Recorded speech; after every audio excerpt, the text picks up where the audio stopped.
Welcome to the Glenn Beck program. We are so glad that you tuned in today.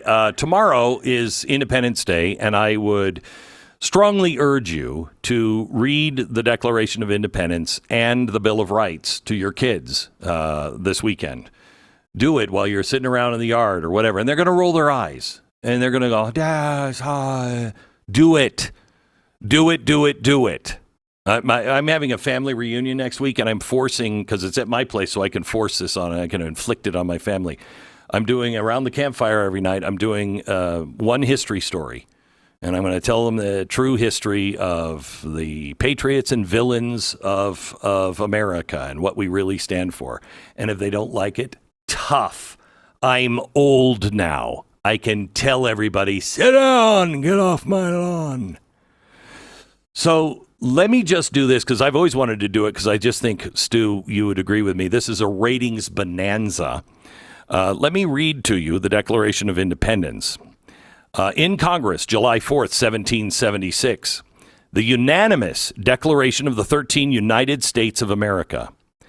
When in the course of human events, it becomes necessary for one people to dissolve the political bands which have connected them with another, and then to assume among the powers of the earth the separate but equal station to which the laws of nature and nature's God entitles them, a decent respect to the opinions of mankind requires that they should declare the causes which impel them to separation.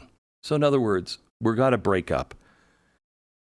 And we want you to understand why. And here's why. Because we hold these truths to be self-evident, that all men are created equal, that they are endowed by their Creator with certain unalienable rights, and among these are life, liberty, and the pursuit of happiness. The part that we should start to memorize is after this, that to secure these rights, governments are instituted among men, deriving their just powers from the consent of the governed. That was unheard of. That when any form of government becomes destructive to these ends, it is the right of the people to alter or abolish it, and to institute a new government, laying its foundations on such principles and organizing its powers in such a form as to them shall seem most likely to affect their safety and happiness.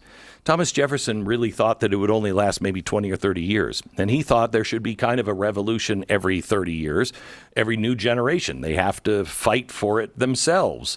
You can't just rule from the grave. And we've done that by fighting wars. Now we don't know our own history. We don't know what we're even fighting for. And, you know, it has to be earned by every generation. But prudence will dictate that governments long established should not be changed for light and transient causes. And accordingly, all experience has shown that mankind is more disposed to suffer while the evils are sufferable than to right themselves by abolishing the forms to which they're accustomed. But when a long train of abuses and usurpations pursuing the same object evinces a design to reduce them under absolute despotism.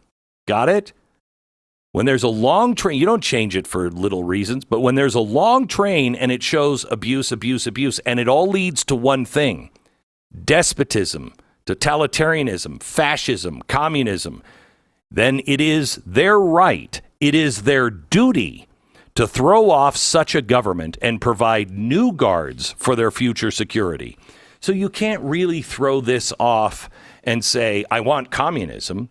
You can throw this government off if it's become a dictatorship, but you have to then replace it with a government that is best to secure those natural rights.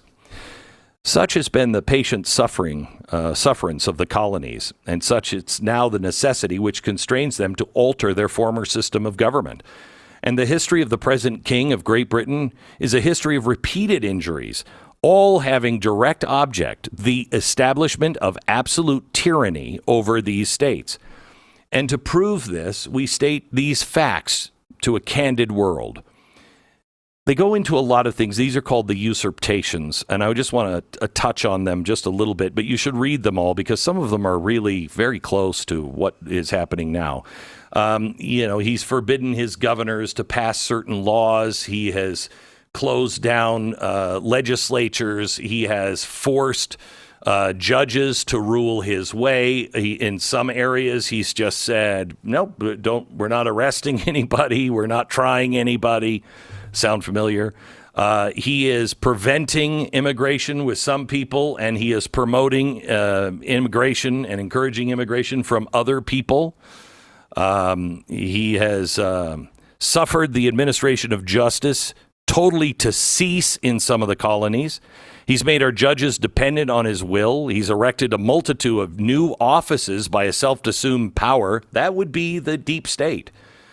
He has kept among us in times of peace armies and ships. He's combined with others to subject us to jurisdiction foreign to our Constitution, giving his assent to their pretended acts of legislation, for protecting them with mock trials from punishment or any murders that they should commit.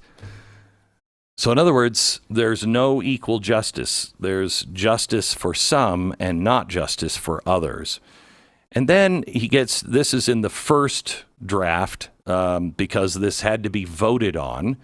All of these usurpations, he's incited treasonable insurrections in our fellow subjects with the allurements of forfeiture or confiscation of our property.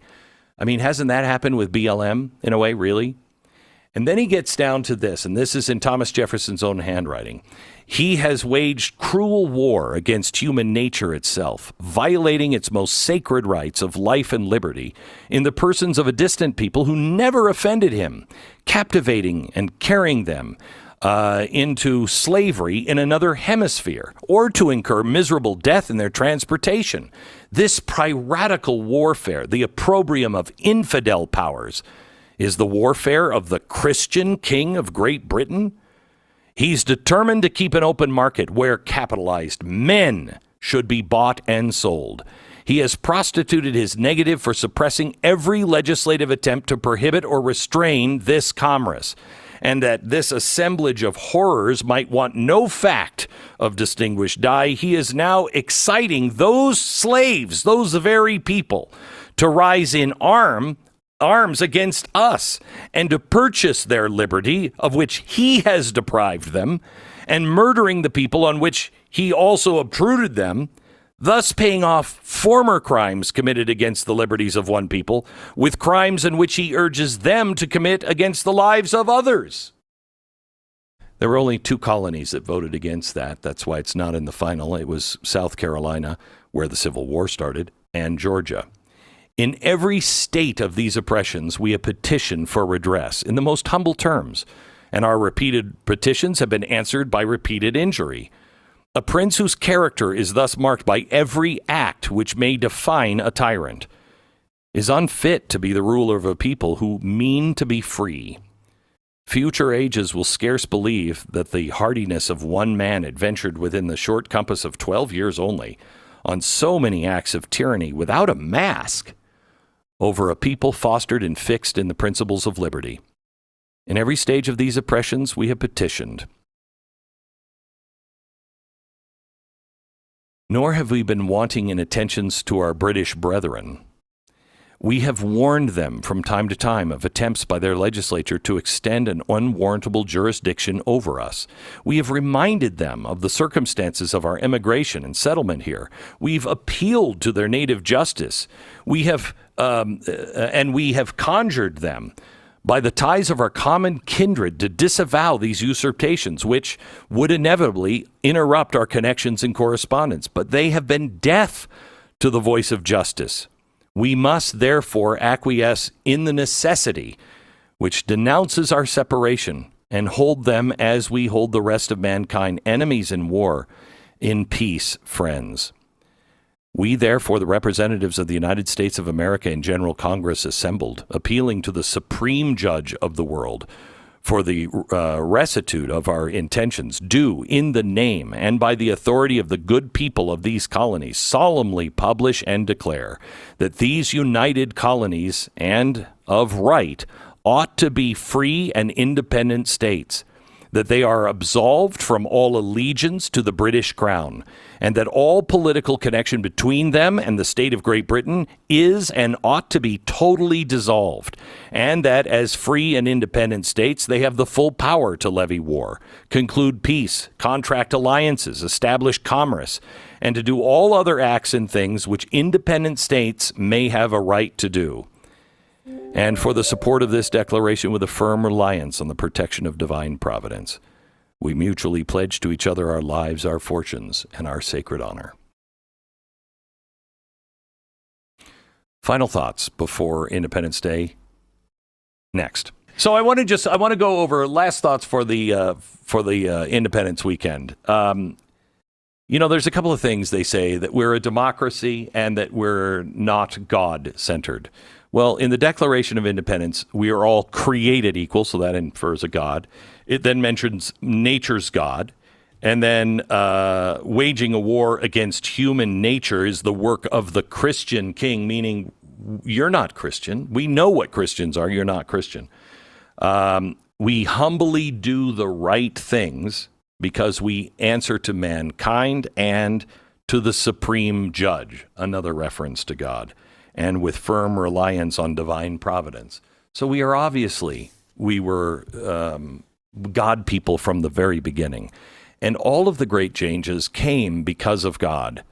They're saying that we're not a republic, that we're a democracy. Well, tell that to the battle hymn of the republic. It's not the battle hymn of the democracy. It's the battle hymn of the republic. And when's the last time you really listened to the words? Mine eyes have seen the glory of the coming of the Lord. He's trampling out the vintage where the grapes of wrath are stored. He's loosed the fateful lightning of his terrible swift sword. His truth is marching on. The truth that all men are created equal, and he is done with it. And the truth will march on. I've seen him in the watchfires of 100 circling camps. So I've seen him with the soldiers. They have builded him an altar in the evening dews and damps. I can read his righteous sentence by the dim and the flaring lamps. His day is marching on. I've read the fiery gospel writ in burnished rows of steel. As ye deal with my contemners, which are people that are in contempt of the law. So in other words, anyway, so with you my grace shall deal. Let the hero born of woman crush the serpent with his heel. He has sounded forth the trumpet that shall never call retreat. He's sifting out the hearts of men before his judgment seat. Oh, be swift, my soul, to answer him. Be jubilant on my feet. In the beauty of the lilies, Christ was born across the sea, with a glory in his bosom that transfigures you and me. He died to make men holy, and in the original song, let us die to make men free, while God is marching on. We are a republic, and any great advancement in this country has been done with humility and by following God, because he is coming, and he has the swift and frightening sword. It is his wrath, not ours.